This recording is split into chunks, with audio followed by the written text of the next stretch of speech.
Let's talk about how your sacral chakra is impacting your dating life. Why some people are craving chaos and other people are feeling emotionally shut down, and how balancing this creative and sexual energy will help draw partners in with consistency and safety, not having to choose either chemistry and passion or stability, but really embodying pleasure and passion.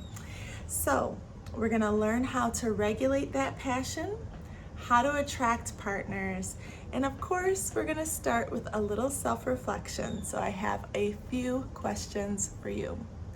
First, when was the last time that you felt joy or pleasure in your body and it had nothing to do with anyone else?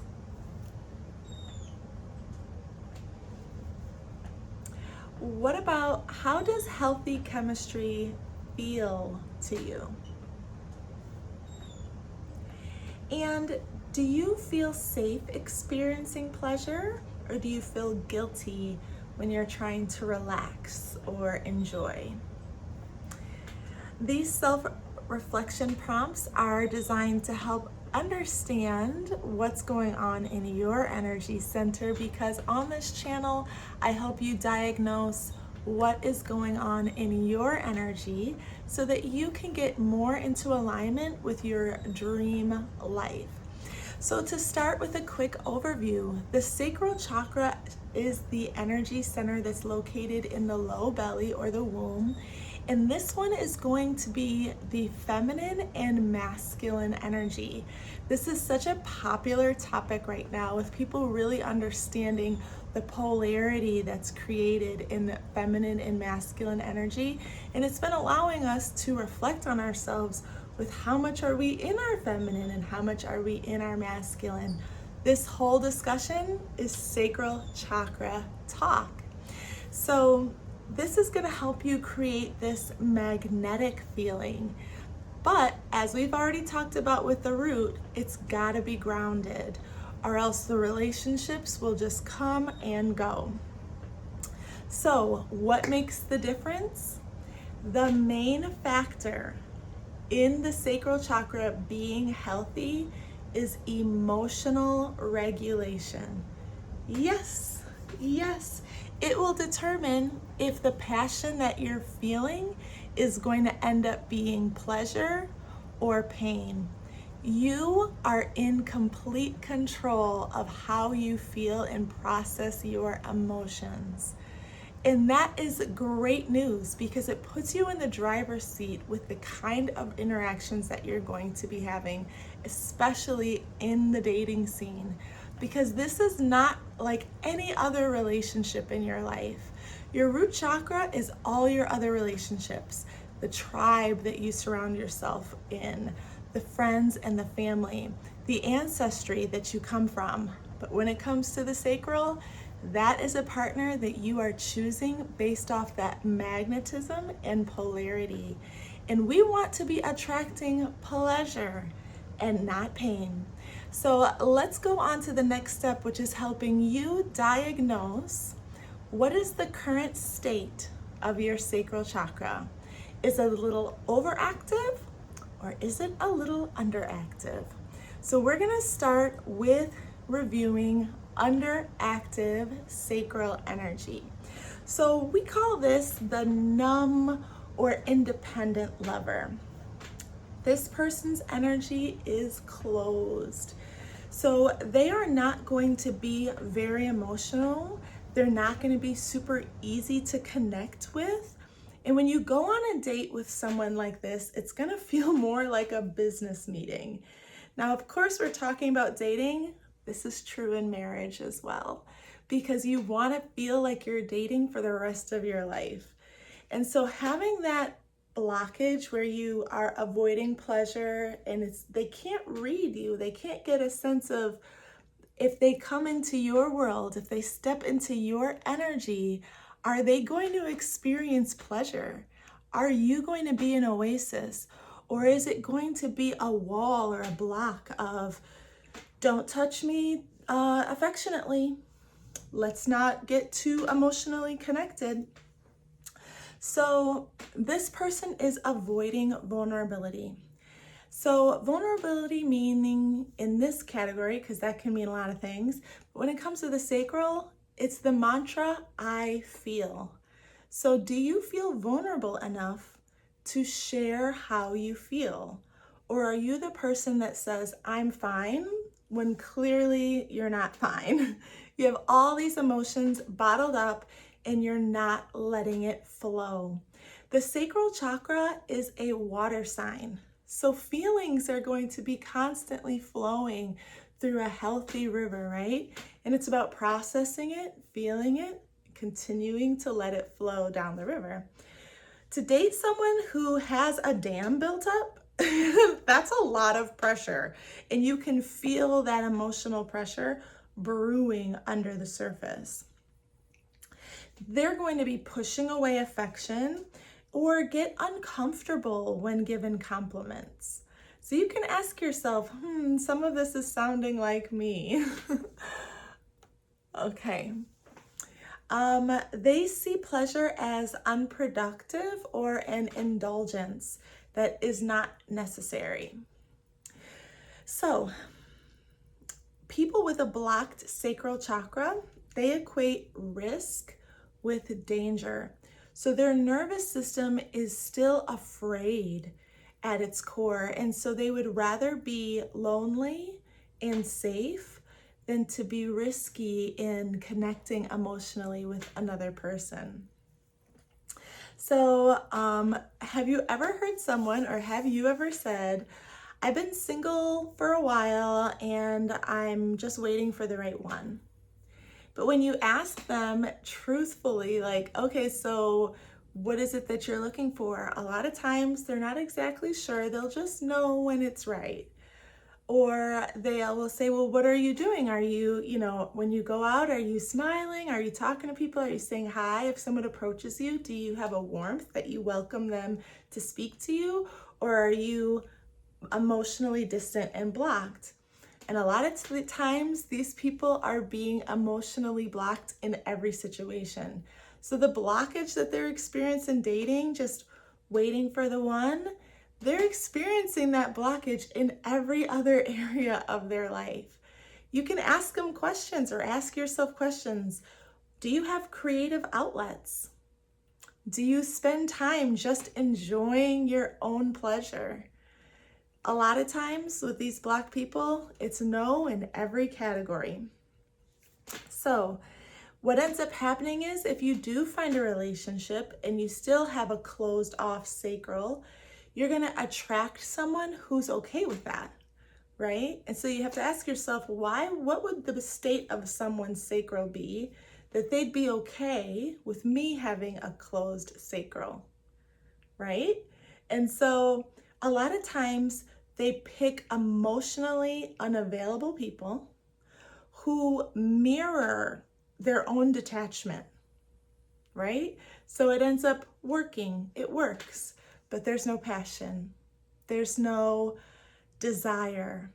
And like I said earlier, it ends up feeling like a business transaction. So these relationships sort of lack depth and die quietly without any real closure. Now let's talk about the overactive sacral.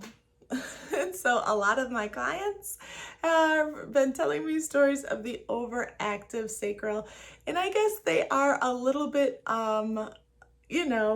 more intense. So a little bit more conversation, more topic to discuss.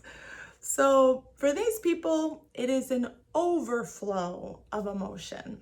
So, but it really lacks that emotional regulation. So imagine with these people that flow of emotion, that river, the water sign of the sacral, is more like a rushing, wild, let's even call it a waterfall with a rushing river, and then another waterfall and a rushing river. So these people are experiencing extreme highs and extreme lows and their emotional connection with people. So it kind of mistakes chaos for connection. So here's some examples of what this would feel like. So this person who has an overactive sacral feels in love in a week. It is super fast. They emotionally merge too quickly. Now, this is not to be confused with the heart chakra, which is true unconditional love and like a purity that you would have love and care for all mankind, all creation. This is in a romantic, sexual, emotional attachment way.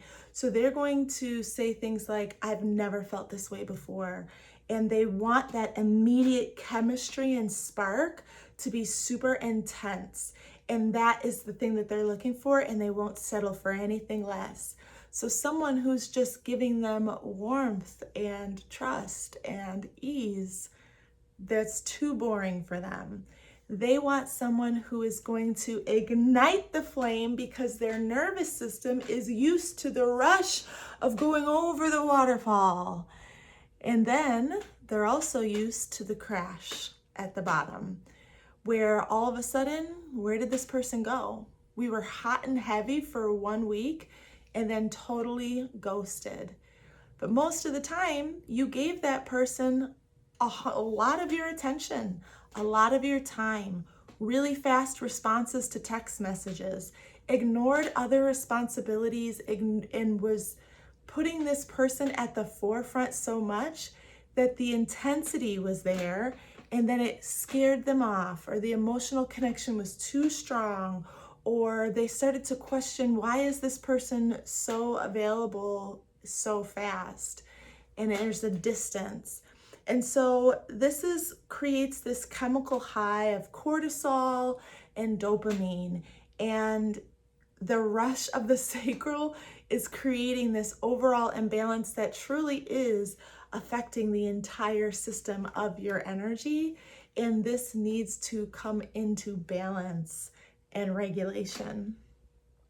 So the other thing that this will do, because of that emotional openness, it can also be sexual openness. So getting into sexual relationships super quickly in the hopes that the sex will bring connection instead of having a deeper connection that will make the sex more intense later. It's kind of like that delayed gratification.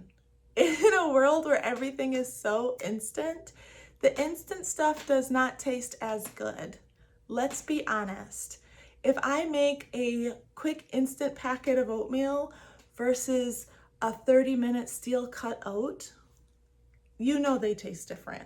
If I open up a can of green beans and heat it up in the microwave in 1 minute, you know that tastes different than a 3-hour pot with some ham hocks and then adding the green beans like grandma's recipe. It feels different. And so if your sacral chakra is so open and it's so quick and such quick hitters, there's nothing really deep happening.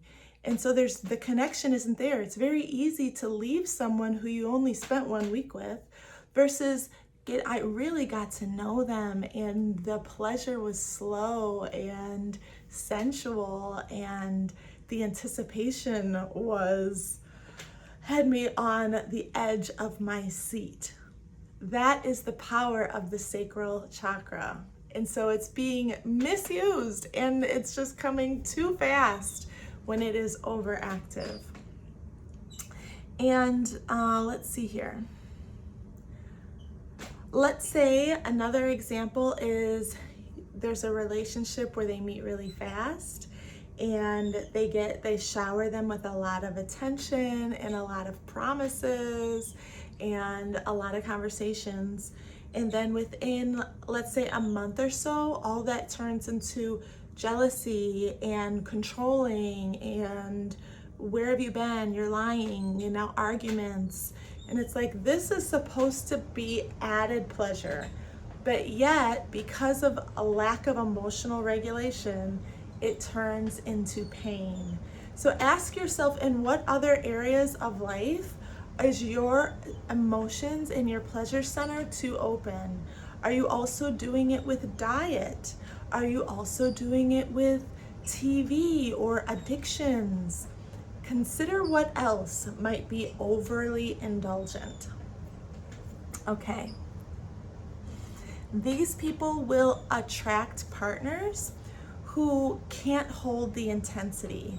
So they're going to leave just as quickly as they showed up. All right, so let's talk about 5 key lessons here that we can use to help bring our sacral chakra back into balance. Not closed off and not super open. So we're going to talk about the 5 themes here: pleasure, chemistry, attachment, sexual energy, and emotion, a big one. All right, so for pleasure, if your old pattern is that you feel guilt or for feeling pleasure or rest or joy, we have to take the time to practice guilt-free pleasure. So what I want you to do is I want you to take time to do something little that's not going to be super, a big jump, because we always want to do the small little steps practice daily in order to make change. But you choose either taking a bath, doing something creative. Maybe you want to sit and draw for a minute or, a little while. Choose an amount of time and choose an activity that's going to give you pleasure that has nothing to do with anyone else. Okay? Number 2, chemistry. So if it's not fireworks, it's not love, is the old pattern, right? So we're thinking, listen, I don't know if it's really working between me and this person because I'm not feeling all the fireworks. I want you to consider that, take away the old pattern, pause the old pattern for a second, and practice a new pattern of asking yourself, instead of fireworks, do I feel warmth? Do I feel ease? When I'm with this person, is it easygoing? Are they welcoming? Are they inviting? Are they happy to see me? So let's take the notch down from fireworks to warmth and just enjoy being in a slow and steady warmth. Like that person is you sitting next to a fireplace. Okay? Next, number 3 is attachment. In the old pattern, I want you to notice how quickly you're making a connection. If you're the person who's making a really quick connection, in a week you're in love, I want you to take the time to slow it down. And if you're the person who says, I've been talking to this person for a long time and I'm still not feeling the connection, I want you to consider it within yourself, opening up just a little bit more and maybe sharing something that's vulnerable. And we're not talking about going down into the depths of your root and sharing very personal, deep ancestral trauma. I'm talking about just expressing how you feel. Say an I feel statement, okay? And so once again, for the person whose attachment is too fast, slow it down and don't respond to that text right away. Maybe, you're only talking to that person in the evening after, like, oh, I just got settled and saw your text. Slow it down. And for the person who's blocked, share something about how you feel, something that you felt today, something that brought you pleasure. Let's not share a complaint because this is dating. But just share something like, I had like the most delicious ice cream and it just reminded me of like, a time that my uncle took me out to an ice cream shop and it's my favorite flavor. Something like that, where you can describe what the flavor does for you, right? Okay, number 4, sexual energy. So if in your old pattern, you are using sex for connection and you want to go deeper with this person, and so your instant thought is, let's get sexual, let's start touching, I want you to pause and I want you to use connection to deepen the sex. Okay, so how quickly and what guidelines you use before sex happens is up to you. We go over that in the root, right? Setting your standards. Now that your standards are set and you've done your root chakra work, you can go up to the sacral and now just say, how can I deepen this connection with this person before the sex? How can our connection get deeper so that by the time that the sex happens, it is more climactic? All right, so I want you to think about that. What's a way that you can deepen your connection? Maybe you guys have only been on, phone chats and you're like, let's start doing more video chats. Or however you see it being deeper. Maybe you do an activity that's more reflective together, or a learning experience together, something where you get to see a different side of that person. Deepen that connection before the intimacy. Okay, and last one, number 5, which is the big one, because our emotions are the signals that we have to use as our guideline, right? So if in your old pattern you have been reacting impulsively, I want you to pause and regulate your emotions before responding. So one of the great tips that I've gotten from my mentors is taking that breath. We do it all the time in our yoga practice, which helps it become more subconscious. So I highly recommend practicing yoga or deep breathing techniques in your calm times, so that when you are in your more intense times, it's in your subconscious already to be like, and taking that moment might just change your reaction just a slight bit. And the more you practice it, it will regulate your emotions a little bit more and a little bit more. Remember, we want to calm our spirit. That takes practice, practice, practice. So regulate your emotions before you respond. Okay. All right, guys, thank you so much for going over this with me. I would love to hear how your dating is going. Spill the tea. Let me know. In the meantime, if this really resonated with you and you're like, listen, I don't want to get blocked. I want to get creative. I want my sacral chakra to flow. I highly recommend getting this journal. This is the Flow in Joy Sacral Chakra Journal to unlock your creativity and pleasure. This energy is inside of you and it is waiting to flow with ease. And this journal is designed to help you process and unblock the sacral chakra so that not only in your dating life, but in every area of your life, you are brought more pleasure. Thank you so much. Leave your comments. Share this with someone who is actively dating. And I will see you in the next one. God bless and namaste.